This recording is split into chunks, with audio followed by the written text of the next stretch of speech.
Hello friends. तो आज हम आप लोगों के लिए इंग्लिश में बहुत ही इम्पोर्टेंट टॉपिक लाए हैं, टेंस। ठीक है, तो हम लोग आज टेंस पढ़ेंगे। तो फ्रेंड्स, आपको पता ही होगा कि टेंस टेंस का हिंदी मीनिंग होता है काल। काल यानी समय। तो टेंस तीन प्रकार के होते हैं, हिंदी में भी और इंग्लिश में भी तीन प्रकार के टेंस होते हैं। तो पहला टेंस होता है प्रेजेंट टेंस। प्रेजेंट टेंस जिसे हिंदी में वर्तमान काल बोलते हैं।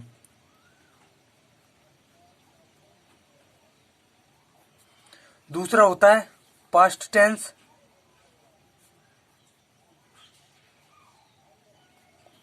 जिसे हिंदी में भूतकाल बोलते हैं। तीसरा होता है फ्यूचर टेंस,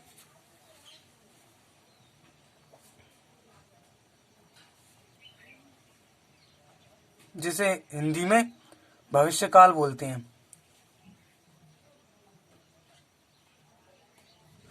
ठीक है फ्रेंड्स, तो ये हमारे तीन टेंस होते हैं। प्रत्येक टेंस के अंदर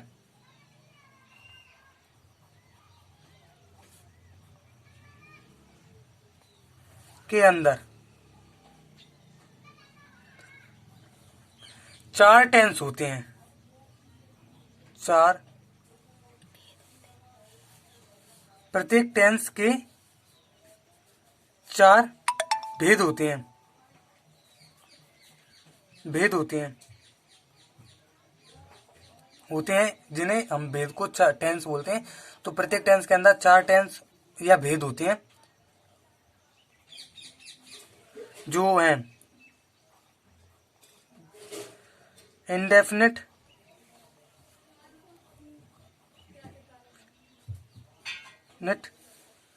tense, indefinite tense,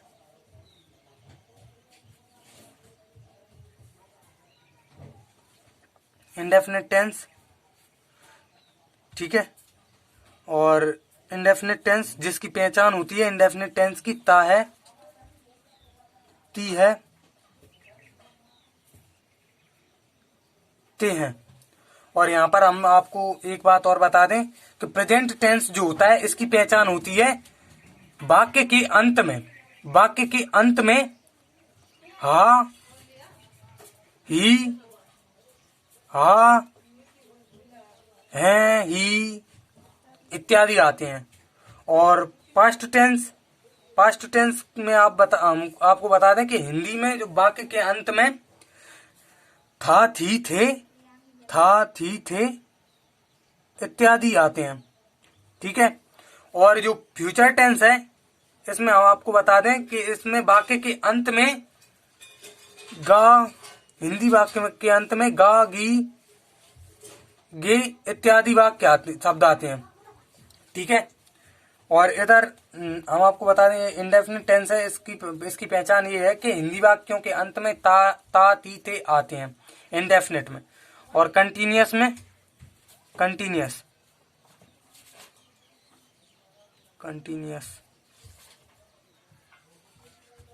tense, continuous tense रहा, रही, रहे, ये इसकी पहचान है। और परफेक्ट टेंस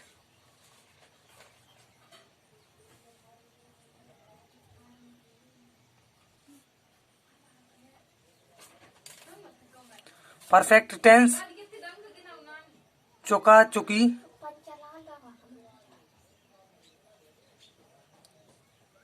चुके इत्यादि आते हैं। और एक और टेंस बचा है हमारा परफेक्ट कंटिन्यूअस टेंस।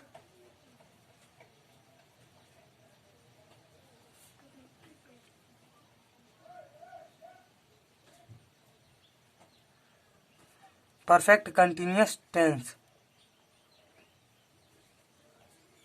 इसकी पहचान है चुका, चुकी, चुके, रहा, रही, रहे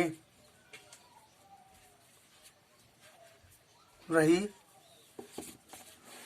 रहे, और प्लस में आता है समय। इसमें एक और चीज रहती है समय, चुका, चुकी, चुकी, और प्लस में आता है समय। ठीक है फ्रेंड्स, तो अब हम पढ़ने वाले हैं प्रेजेंट इंडेफिनिट टेंस। पहला टेंस जो हमारा है वो है प्रेजेंट इंडेफिनिट टेंस।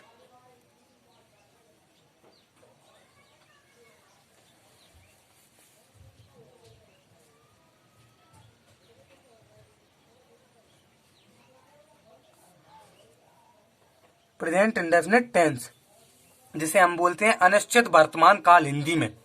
तो इसकी पहचान लिख देते हैं हम आपको। पहचान, इस टेंस की पहचान, प्रेजेंट इंडेफिनिट टेंस की पहचान, हिंदी वाक्य के अंत में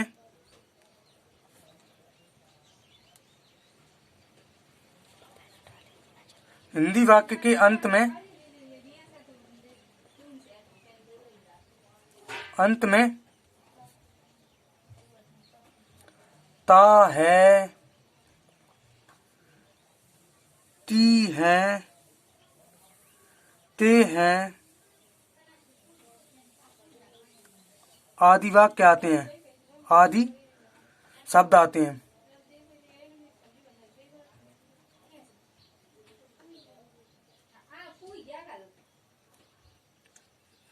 ये इसकी पहचान है। जैसे एग्जाम्पल,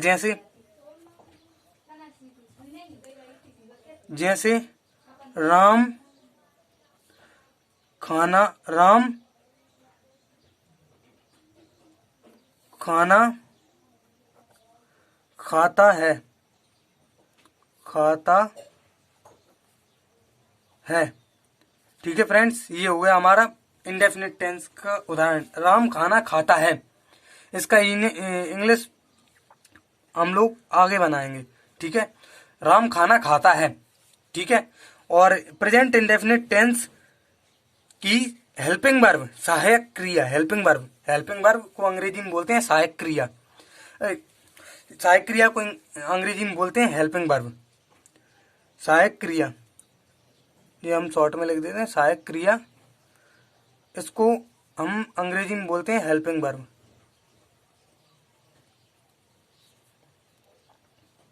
हेल्पिंग वर्ब, सहायक क्रिया।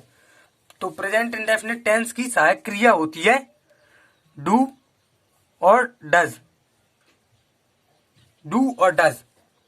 डू जो है वो बहुवचन करता,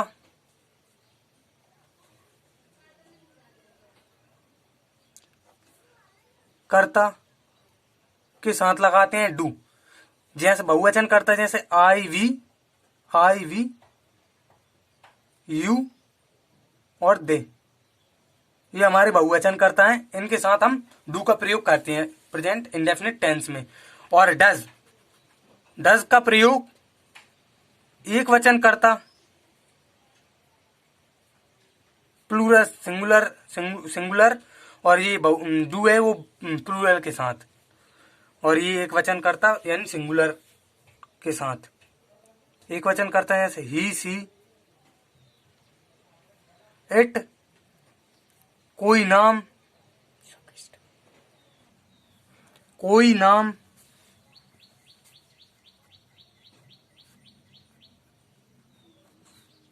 जैसे नाम, जैसे राम।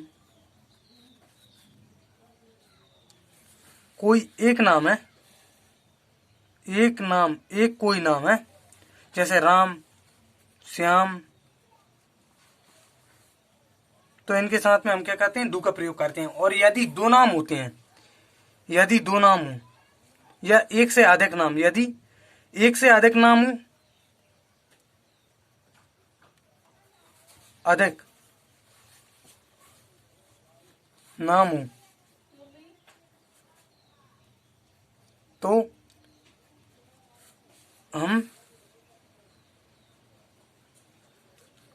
डू का प्रयोग करते हैं।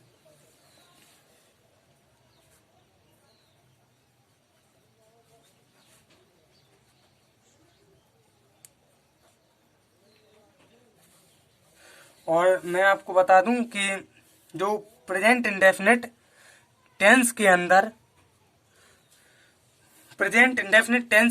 चार सेंटेंस होते हैं।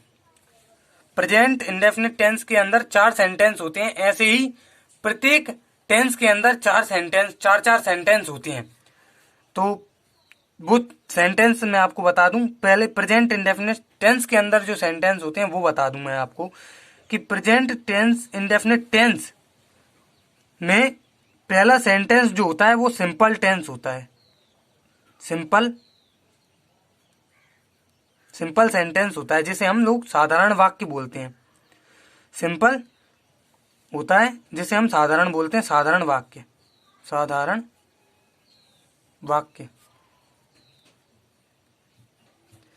इसमें क्या करते हैं, इसमें हम डू डज का प्रयोग नहीं करते। सिंपल सेंटेंस जो होता है उसमें हम डू डज का प्रयोग नहीं करते। में डू डज का प्रयोग नहीं करते बल्कि एस या ईएस का प्रयोग करते हैं।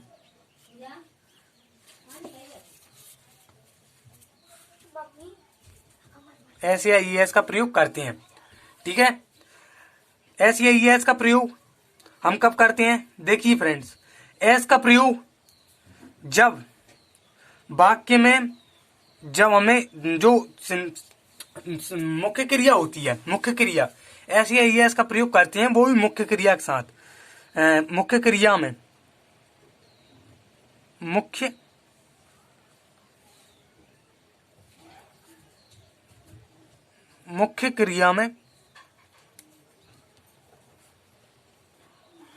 अंत में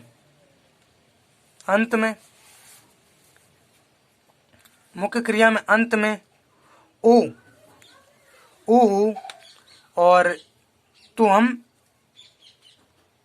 ओ, अंत में ओ, और जैसे वाई हो और एस एच हो तो हम ईएस का प्रयोग करते हैं। ईएस का प्रयोग करते हैं।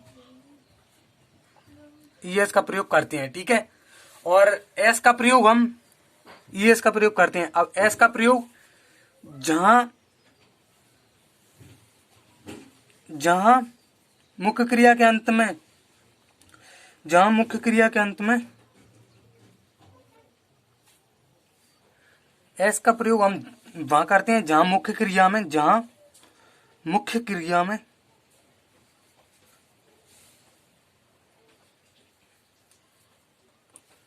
वाई ओ एस एच ना हो तो हम एस का प्रयोग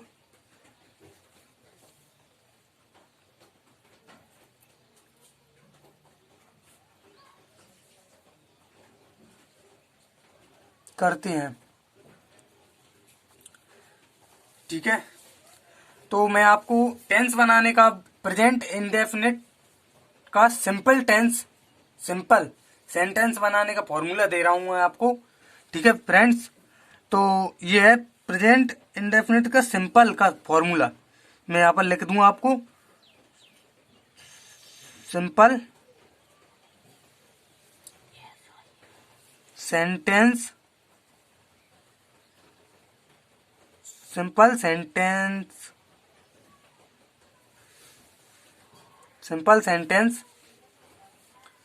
रूल। सिंपल सेंटेंस बनाने का रूल, सब्जेक्ट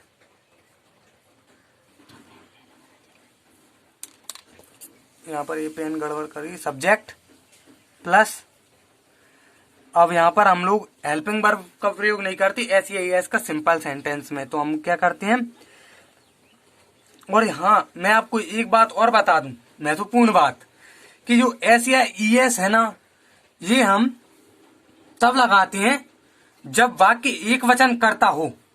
एक बात और मैं आपको बता दूं कि ये एस या ईएस का प्रयोग हम तब करते हैं जब वाक्य एक वचन करता हो, प्रयोग करते हैं।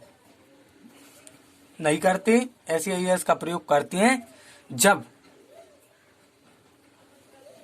वाक्य एक वचन करता हूं।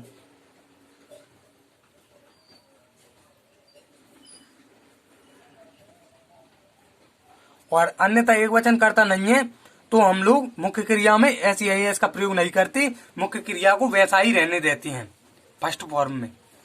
ठीक है, तो ये सब्जेक्ट सिंगुलर के लिए एस या ईएस वो भी वर्ब के साथ प्लस वर्ब लिख देते हैं पहले, वर्ब, और इसमें ऐड रहता है सिंगुलर में एस या ईएस यदि सिंगुलर है तो, और प्लस में ऑब्जेक्ट। ठीक है, और जैसे मैं आपको एक एग्जांपल दे दूं इसका सिंगुलर वाले का। जैसे हमने आगे पहले पिछले पेज में उदाहरण लिया था, राम खाना खाता है। तो राम एग्जांपल खाना खाता है, राम खाना खाता है। तो राम अब हमारे पास वर्ब है खाना, वर्ब है खाना खाता है। तो खाने को हम क्या बोलते हैं, ईट। राम ईट। अब यहाँ पर देख लें, हम लोग किसका प्रयोग करना है, हमको एस का प्रयोग करना है, क्योंकि वाक्य के जो मुख्य क्रिया में ओ वाई और एस एच नहीं है, तो हम लोग क्या करते हैं, एस का प्रयोग करते हैं।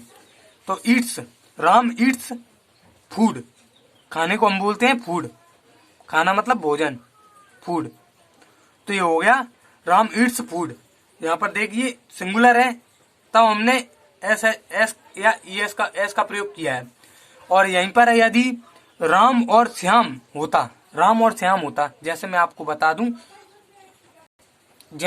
बता दूं कि यहाँ पर राम की जगह हम लोगों को प्लूरल देखना है, प्लूरल। एग्जाम्पल प्लूरल वाला और ले लें कि राम और श्याम खाना खाते हैं,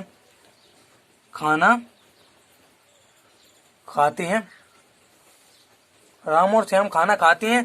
तो यहाँ पर हम लोगों के पास राम और श्याम है, यानी प्लूरल है। तो हम क्या करेंगे, राम एंड श्याम राम एंड श्याम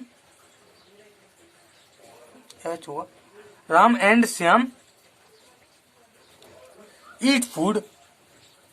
यहाँ पर हम एस या एस का प्रयोग नहीं करेंगे, eat food, Ram and Shyam eat food, ये हो जाएगा।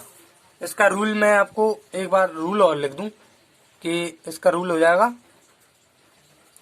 जाएगा सब्जेक्ट प्लस वर्ब, यह है प्लूरल के लिए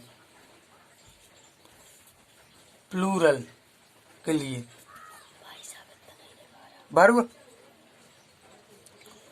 और प्लस ऑब्जेक्ट, ये हो जाएगा।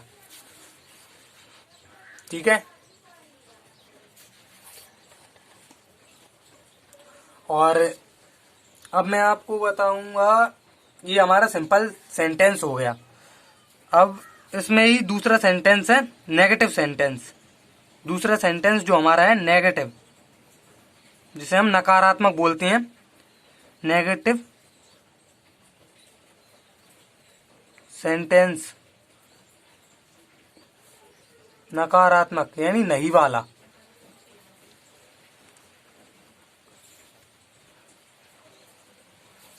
वाक्य, जिसे हम नकारात्मक वाक्य बोलते हैं हिंदी में, नेगेटिव सेंटेंस। तो हम क्या करते हैं, अब यहाँ पर देखिए सिंपल सेंटेंस में हम लोगों को सहायक क्रिया का प्रयोग नहीं करना पड़ा, लेकिन नकारात्मक और जब प्रश्नवाचक शब्द आते हैं तो हम वहां पर सहायक क्रिया का प्रयोग करते हैं। तो नकारात्मक वाक्य में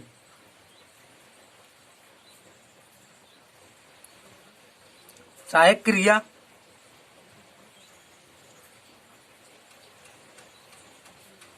डू डज का प्रयोग करते हैं।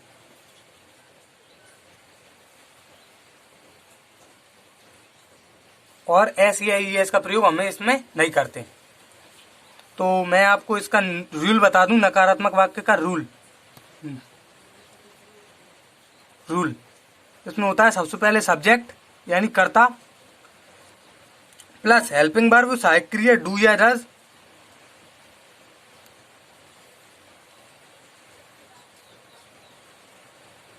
प्लस में वर्ब आती है मुख्य क्रिया वर्ब, और फिर इसके बाद हो जाता है ऑब्जेक्ट।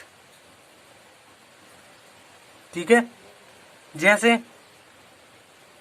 एग्जांपल दे दूं मैं आपको, राम खाना नहीं खाता है। राम खाना नहीं खाता है, तो हमको सब्जेक्ट दिया है राम। डू या डज प्रयोग करना है, तो हम यहाँ पर देख लें कि राम सिंगुलर है, तो हमें क्या करना है, डज करना है, राम डज। और नहीं है तो नॉट, राम डज नॉट। यहाँ पर एक और भूल गया मैं, यहाँ इसके बाद मुख्य क्रिया के बाद प्लस में नॉट और लिखना है हम लोगों को। राम डज नॉट, खाना को हम बोलते हैं ईट और फूड। और हम लोगों को पता है कि जब नेगेटिव सेंटेंस होता है इसमें एस या एस का प्रयोग नहीं करते बल्कि डू डज का प्रयोग करते हैं, इसलिए हमने इसमें डू डज का प्रयोग किया है। तो Ram does not eat food, ये हमारा इसका टेंस बन जाएगा। अब यही ऐसे ही ये सिंगुलर था, अब प्लूरल बोलूं कि राम और श्याम